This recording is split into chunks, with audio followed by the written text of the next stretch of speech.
What is going on, guys? This is Versus All Gaming with my review of Kill La Kill episode 16, and holy crap, this episode revealed a lot. So it starts off with this quick recap, which I'm definitely glad they did. Rather than wasting an entire episode, doing this recap of the series so far, they actually did it in a couple of minutes. So that right there, I definitely give them an applaud for. But the episode starts off with us getting this new opening, which I'm definitely digging. I am liking this one way more than I like the original one. They did a pretty good job with this new opening, and I definitely have a feeling that it's foreshadowing a lot, so I was definitely liking it. So now we see that Sasuke, she is now in her helicopter, and of course, they're going back to the school or somewhere else, and we just see that she collapses onto one knee, and that's something that we have never seen before. And we see that her god robe, Junketsu, we see that it's kind of like bugging out, as we see that like those shoulder pads or whatever you want to call them, they're kind of like moving very quickly. But somebody there is quick to act, as they use like this tranquilizer to calm it down. And not only that, they also pin it so that way it couldn't move. So Sasuke, even though she has this great power, and she get this boost from the guard robe, she still cannot control it, and that right there is actually pretty surprising. And we see that it's definitely taking a toll on her body. So you can just see how different it is. Like, even though Ryoko had bonded with Senketsu, Sasuke here, she's just suffering so much because she can't control the power, and she can't control the guard robe or like bond with it, and we just see that's kind of like destroying her body in a sense. But we see that they have an unexpected guest who was a Nue, and she's actually flying the helicopter, and she came there because not only did she want to see Ryoko and her fight, but she also got a message to take Sasuke to Ragyo, because her mother wants to see her and hear how their trip went in person. And so now that that's being taken care of, we see that Ryoko, Akiro, Tsumagu, and Mako, they're all there, and we see that Mako finally realizes that this guy used to be her teacher, because she had never seen him like this before. So this is her first time seeing him in his true form, or like true colors coming out. And so now Ryoko was saying that Mako should head home, because if she sticks with them, then she is definitely going to get drawn into this battle. And even Akira was saying that if she had lacked the resolve to do this, then she should go.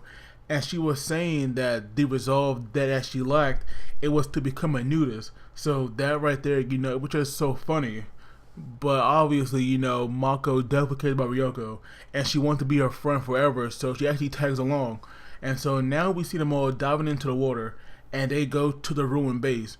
But it seems that not all of it was destroyed, as the true base, I guess you could say, of Nudist Beach is actually a real beach.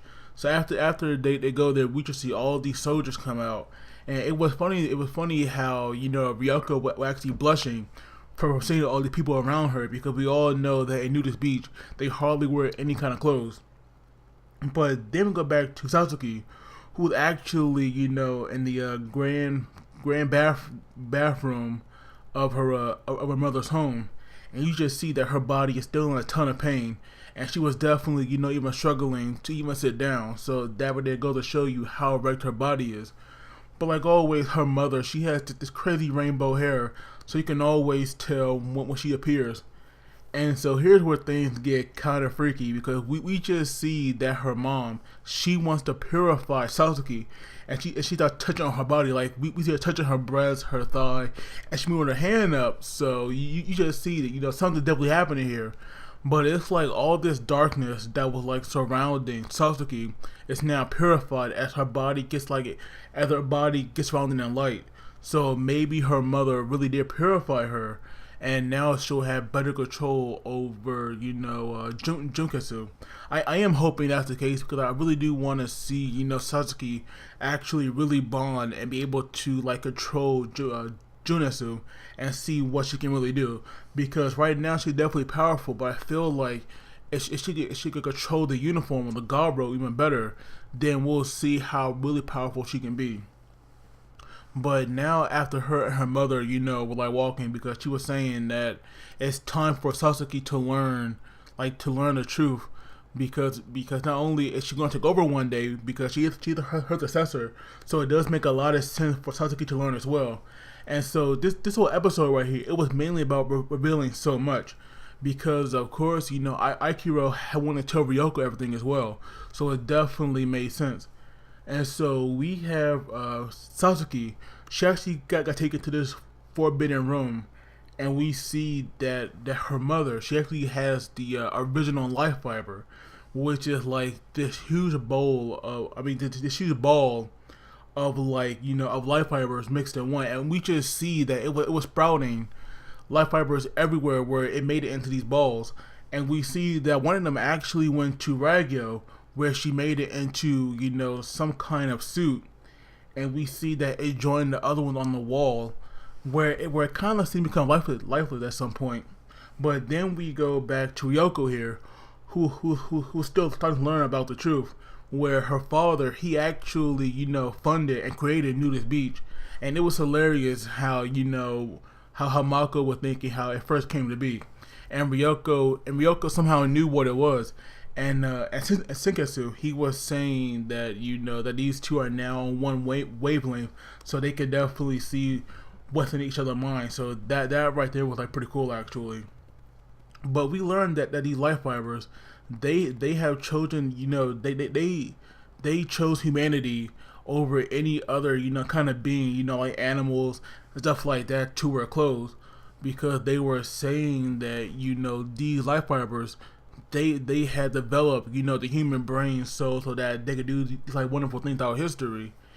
And Ryoko was saying, how come these life fibers aren't in all in every in every kind of clothing, because we see and it was also hilarious how we saw Aikiro, it would show him in all these different outfits, and they even showed him in women's clothing. But the last one that was based off Michael Jackson, that right there definitely made me laugh a lot. But this whole history thing about these life fibers and how they have basically control humanity and help them progress this far, that right there, it was definitely interesting. And of course we all know that Ryoko's father, he actually made Senketsu so that there'll be a counter to Sasuke and our family, because we all know that they want to control the world. Because even Ragyo was saying that her whole family, they're basically the mouthpiece of the life fiber. They are its will right there. They act on its behalf. So of course to stop the life fiber, they first got to take down Sasuke and our family as well. So that right there is definitely very important, because we all know that the whole point of covers is that everybody wearing their clothing, which most of the world already do, and of course they're bound with the life fibers. And Aikiro, he was saying that when these life fibers activate, there's no telling what will happen, but it is definitely a threat to mankind. I'm thinking that these life fibers that are in the clothes people wear, it'll just take them over and make them into the soldiers that Ragyo will clearly, control. So that right there was definitely very important to note. But we see, after they were done talking about this whole, life fiber thing, we see that they're going to move into the next phase of their plan, which is the Great Culture and Sports Festival. And when Ragyo saw that, you actually see that Sasuke, she was actually quite shocked about that. So that right there definitely had me wondering, what's going to happen in this festival, because I am curious about it. But then we see that Ragyo is going somewhere, but she asked Sasuke what she's going to do, and she was saying that it's been a while since she's been home, so she's going to stay there for the night. But I'm definitely curious about where Ragyo is going. I'm hoping that they follow up with this and they show us where she's going. But then close to the end, once Ryoko was taking everything that she learned in, she was very quiet for a while now, and you see Mako was dozing off, waking up, and then dozing off again, and that right there was hilarious. Mako is definitely a great comedic character. I definitely like her a lot. She's just hilarious overall. But we see when Ryoko actually realizes what's going on, she actually gets pretty upset and worked up because she takes off Senketsu because she felt so bad for him because in her eyes, Senketsu is not, a weapon only to be used for battle, but, it's actually a friend to her, so of course you're going to care about it, unlike these people who can't hear it at all. But now we have Tsumugu, who's actually quiet for most of the episode, which like definitely surprised me. But now he kind of like gave a threat to Ryoko because he was saying that like always he has that signature line of his where he was saying that he had like two pieces of information to her, like one how Garo that's not being worn is like kind of worthless. So he was actually planning on killing Senketsu. And I forgot what the other one was, but Ryoko definitely was not going to let that happen because she actually got in his way. And she was saying that the only way he'll get to Sensaku is over her dead body. And Tsumugu was actually saying that he had no problem with that. So now these two are like at a standoff. And Marco could definitely feel the tension between them because she was trying to calm down everybody with like these snacks she had, but they were just so nasty. And now that picture where they all were like frozen in a very artistic form, I'm definitely going to use that for the picture of the video because that right there was just freaking awesome. But like I said, this episode it definitely revealed so much to us. We learned so much about we learned about where it all began from like both sides, from Sasuke family and Ryoko side. We just learned where it all began. So that right there was definitely very important. I'm definitely interested in this original Life Fiber. I do wonder, will it be the story later on? Because that right there will like definitely be something. But as always, please do not forget to like the video and subscribe because that really helps me out. And you guys take it easy. I will see you all next time.